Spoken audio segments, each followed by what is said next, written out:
Lecture de la compilation post-mortem des écrits de Ellen G. White intitulée Rayon de santé. Chapitre 21.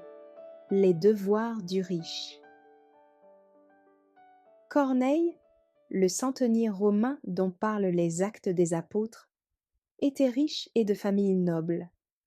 Il occupait un poste de confiance et d'honneur. Païen par sa naissance et son éducation, il avait connu le vrai Dieu, grâce à ses rapports avec les Juifs. Il l'adorait sincèrement et le prouvait par l'intérêt qu'il portait aux pauvres.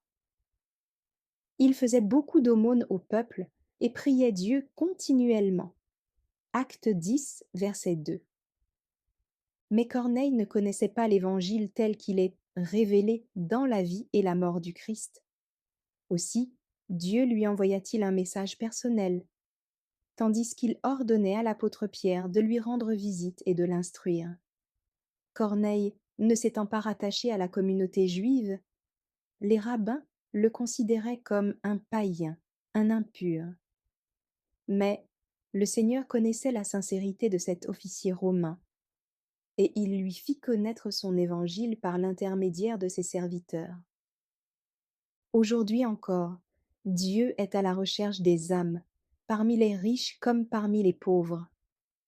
Il y a beaucoup de Corneilles qui désirent s'unir à l'Église. Leurs sympathies vont au peuple de Dieu, mais ils sont retenus par les liens qui les unissent au monde. Il leur faut beaucoup de courage pour se ranger parmi les humbles. On devrait faire l'impossible pour éclairer ces personnes en danger par leurs responsabilités et le milieu où elles vivent. On parle beaucoup de nos devoirs envers les pauvres. Ne devrait-on pas accorder aussi aux riches quelque attention? D'aucuns pensent que ceci n'offre pas grand intérêt au point de vue spirituel. Et ils ne font que peu de choses pour éclairer ces gens qui, éblouis et aveuglés par la gloire du monde, ont perdu de vue l'éternité. C'est ainsi que des milliers de riches sont morts sans être avertis. Mais malgré leur indifférence apparente, beaucoup ont l'âme tourmentée. Celui qui aime l'argent, dit l'Écriture sainte, n'est pas rassasié par l'argent, et celui qui aime les richesses n'en profite pas. Ecclésiaste 5, verset 9. Quand on a dit à l'argent « Tu es mon espoir », on a renié le Dieu d'en haut. Job 31, versets 24 et 28. Ils ont confiance en leurs biens et se glorifient de leur grande richesse. Ils ne peuvent se racheter l'un l'autre, ni donner à Dieu le prix du rachat. Psaume 49, versets 7 et 8. Les richesses et les honneurs ne peuvent satisfaire l'âme. Ils sont nombreux parmi les riches, ceux qui soupirent après une certitude, une espérance divine qui mettra fin à leur vie sans but déterminé. Bon nombre de ceux qui occupent des situations en vue ont le sentiment qu'il leur manque quelque chose. Rares sont ceux qui fréquentent l'Église, car ils n'en retirent que peu de bien. Ce que l'on y entend ne touche pas leur cœur. Ne ferons-nous rien pour eux?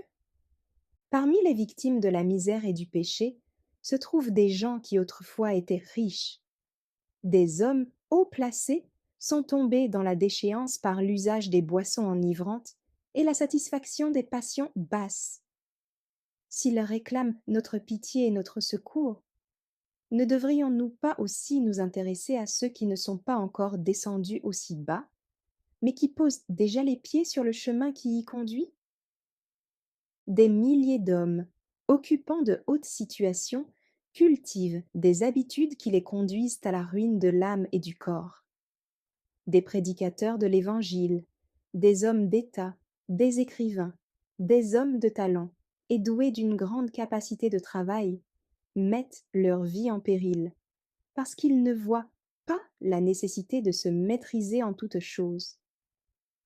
Il faut attirer leur attention sur les principes de la tempérance, non d'une manière étroite et arbitraire, mais à la lumière du dessein de Dieu à l'égard de l'humanité.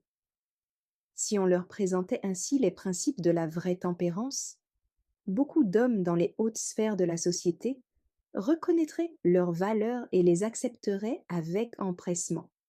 Montrons-leur que les jouissances malsaines qu'ils s'accordent diminuent leurs énergies physiques, mentales et morales.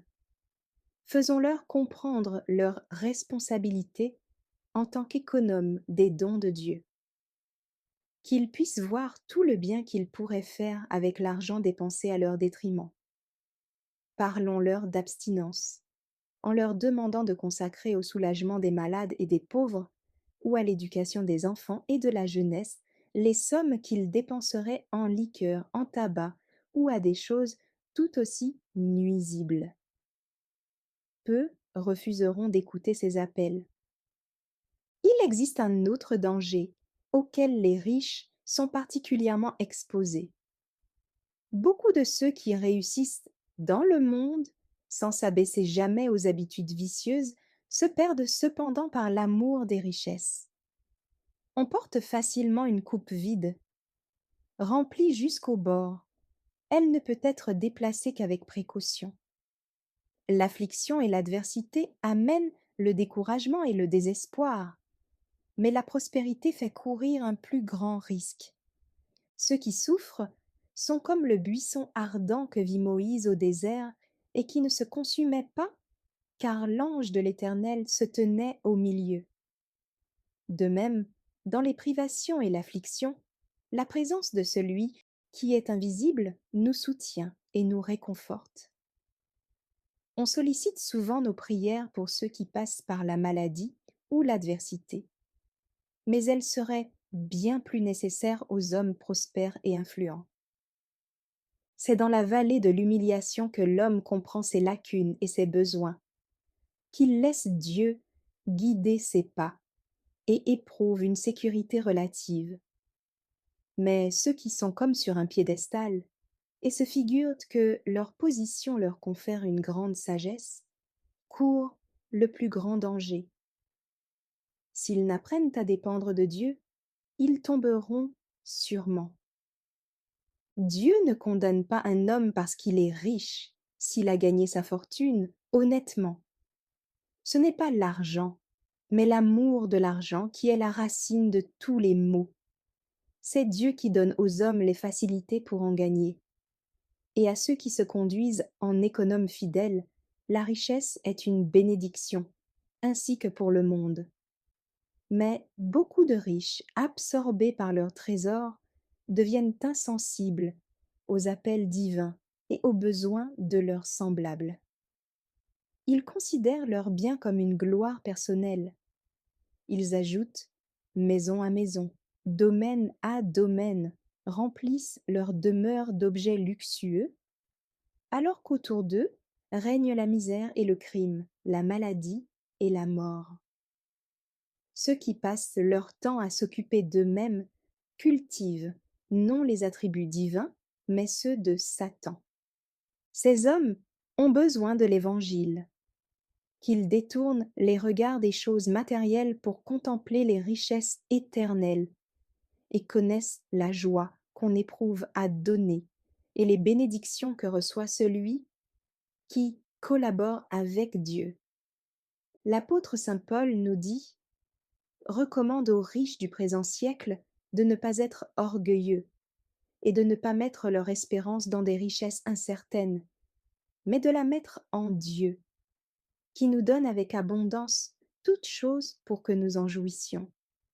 Recommande-leur de faire du bien, d'être riches en bonnes œuvres, d'avoir de la libéralité, de la générosité, et de s'amasser ainsi pour l'avenir un trésor placé sur un fondement solide, afin de saisir la vie véritable. 1 Timothée 6, versets 17 à 19. Ne comptons pas sur le hasard pour amener au Christ ces adorateurs du monde. Ceci étant difficile à aborder, des efforts personnels doivent être tentés en leur faveur par des hommes à l'esprit missionnaire et ne se décourageant pas facilement. Certains chrétiens sont particulièrement doués pour ce travail, qu'ils recherchent la sagesse d'en haut afin de pouvoir atteindre ces personnes, qu'ils entretiennent avec elles non seulement des relations occasionnelles, mais cherchent par un effort particulier à leur révéler les besoins de leur âme et les conduisent à la connaissance de la vérité telle qu'elle est en Jésus. Il en est beaucoup qui pensent que pour atteindre les classes élevées, il faut se mettre à leur niveau et adopter une manière de vivre et une méthode de travail qui correspondent à leur goût délicat. Ils croient indispensable d'habiter des appartements luxueux, d'avoir des vêtements élégants, de se conformer aux coutumes mondaines, de posséder un vernis du monde sélect, une culture classique et les grâces de l'éloquence. C'est une erreur.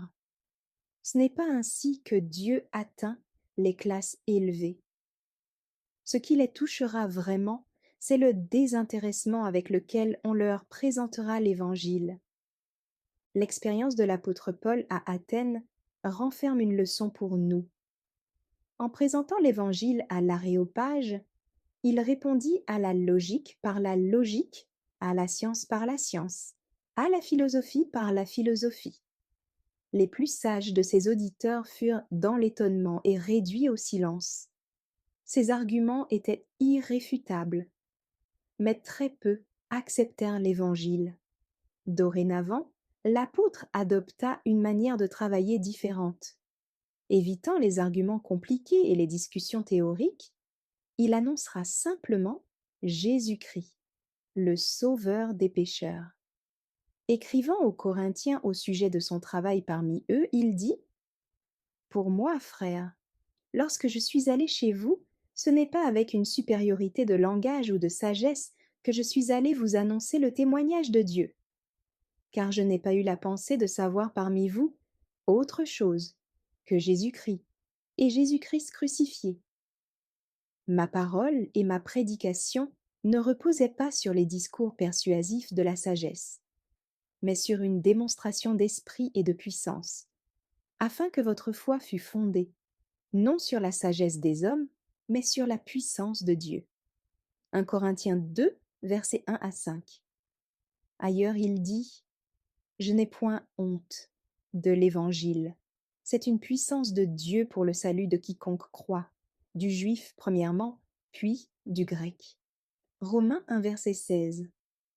Que ceux qui évangélisent les classes élevées se comportent avec dignité et se souviennent que les anges les accompagnent, qu'ils aient l'esprit et le cœur remplis de l'Écriture sainte, et que les paroles du Christ, bien plus précieuses que l'or ou l'argent, soient matière particulièrement présente à leur mémoire.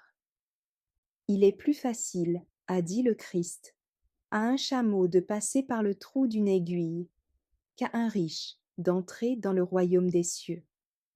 En travaillant en faveur des riches, il faut s'attendre à bien des déceptions, à maintes révélations écœurantes. Mais avec Dieu, tout est possible.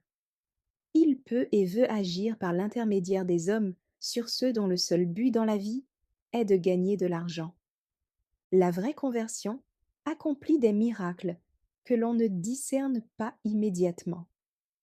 Les plus grands hommes de la terre ne sont pas plus grands que la puissance divine. Dieu peut convertir des hommes haut placés, intelligents et influents.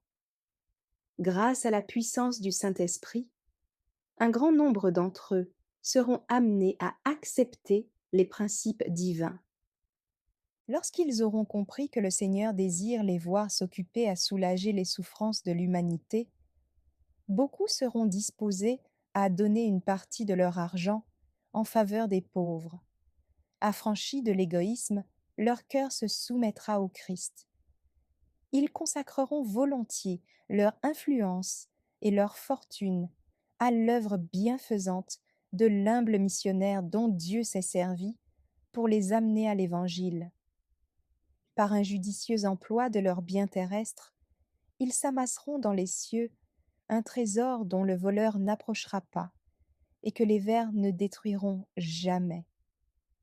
Une fois convertis, beaucoup d'entre eux seront des instruments entre les mains de Dieu pour travailler en faveur des gens de leur condition. Ils comprendront que l'Évangile leur a été confié afin qu'ils l'annoncent à ceux dont l'espérance est purement terrestre. Leur temps et leur argent seront désormais consacrés au Seigneur, et ils emploieront leur talent et leur influence à sauver des âmes. Seule l'éternité révélera l'œuvre accomplie par ce ministère spécial, et le nombre d'âmes qui auront été amenées à celui qui désire sauver tous ceux qui viennent à lui. Merci d'avoir écouté cette lecture. Si vous avez des questions ou des remarques sur le thème abordé, n'hésitez pas à les partager dans les commentaires et notre équipe ne manquera pas de les considérer. À bientôt sur lereste.org.